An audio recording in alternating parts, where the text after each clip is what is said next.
ముఖ్యమంత్రి వర్యులు వైద్య ఆరోగ్య శాఖ మంత్రులైనటువంటి మన నారా చంద్రబాబు నాయుడు గారికి, పవన్ కళ్యాణ్ గారికి, సత్యకుమార్ యాదవ్ గారికి విజ్ఞప్తి చేయడం ఏందనగా ఏపీడీఎస్సీ కాంట్రాక్ట్ పారామెడికల్ ఉద్యోగుల జేఏసీ రాష్ట్ర కన్వీనర్ ఎర్రపరెడ్డి విశ్వనాథ్ రెడ్డిని నేను విజ్ఞప్తి చేయడం ఏందనగా బోగస్ సర్టిఫికేట్లను వెంటనే వేరివేయాలని, అర్హులైన కాంట్రాక్ట్ హెల్త్ అసిస్టెంట్లను వెంటనే రెగ్యులర్ చేయాలని, వైద్య ఆరోగ్య శాఖలో ప్రక్షాళన చేయాలని, వెంటనే రాష్ట్ర వైద్య ఆరోగ్య శాఖను సమీక్షించి ఈ బోగస్ సర్టిఫికేట్లు వేరువేయాలని విజ్ఞప్తి చేస్తున్నాం. అంతేకాకుండా ఈరోజు బోగస్ సర్టిఫికేట్లు అంటే ఏంటి అని అంటే, ఏదైతే ప్రభుత్వం పరీక్షలు నిర్వహించకుండా ఉండే ఆ 4 బోగస్ సమస్యలు ఉన్నాయో, ఏదైతే విజిలెన్స్ అండ్ ఎన్ఫోర్స్మెంట్ డిపార్ట్మెంటు విచారించి తేల్చిన ఆ 4 బోగస్ సర్టిఫికేట్లు ఉన్నాయో, అదేవిధంగా పారామెడికల్ బోర్డు ఏదైతే చెప్పిందో, ఏమంటే మేము ఆ ఎగ్జామ్స్కు పర్మిషన్ ఇవ్వలేదు, exams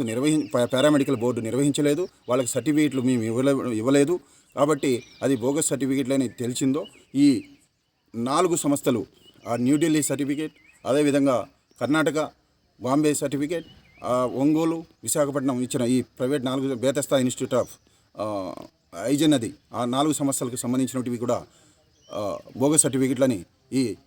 vigilance and enforcement department తేల్చింది. ఈ సంస్థలకి మామూలుగా విద్యా చట్టం, ఆంధ్రప్రదేశ్ విద్యా చట్టం అని అనుసరించి అనుమతులు ఏం తీసుకోలేదు, అవి పూర్తి చట్టవిరుద్ధం. అంతేకాకుండా ఈ డైరెక్టర్ ఆఫ్ సిఐడి డిపార్ట్మెంట్ కూడా చెప్పింది, అన్నింటిని కూడా పరిగణలోకి తీసుకొని డైరెక్టర్ ఆఫ్ హెల్త్, అదేవిధంగా vigilance and enforcement department, director of CBCID, అదేవిధంగా పారామెడికల్ బోర్డు ఈ ప్రామాణికంగా ఈ 4 సంస్థల యొక్క సర్టిఫికేట్లను రద్దు చేసిన వాటిని పూర్తిగా నిషేధించాలని, ఈ సర్టిఫికేట్లతో ఉద్యోగాలను ఉండేవారిని తొలగించి నిజమైన అర్హులైన ప్రభుత్వ శిక్షణ పొందిన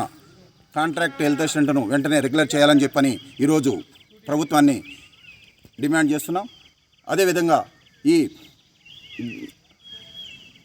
ఈ సర్టిఫికేట్లను పునః సమీక్షించి అధికారులు ఎవరైతే తప్పు చేశారో వాళ్ళ మీద చర్యలు తీసుకోవాలి. అదేవిధంగా ఈ బోగస్ సర్టిఫికేట్లు ఉండే వాళ్ళ మీద క్రిమినల్ కేసులు పెట్టాలని చెప్పని డిమాండ్ చేస్తున్నాం. ఈ అన్యాయాన్ని వెలుగులోకి తేవడానికి social media, electronic media, print media అంతా కూడా సహకరించాలని, ప్రజా సంఘాలు, ఉద్యోగ సంఘాలు, రాజకీయ పార్టీలు కూడా దీని మీద గొంతిప్పాలని, న్యాయం సమాజంలో ఇట్లా అవినీతి, బోగస్ సర్టిఫికెట్ల వ్యవస్థ సమాజానికి క్యాన్సర్ లాంటిది కాబట్టి వీటిని నిరోధించడానికి ప్రతి ఒక్కరూ కృషి చేయాలని చెప్పి సవినయంగా కోరుకుంటున్నాను.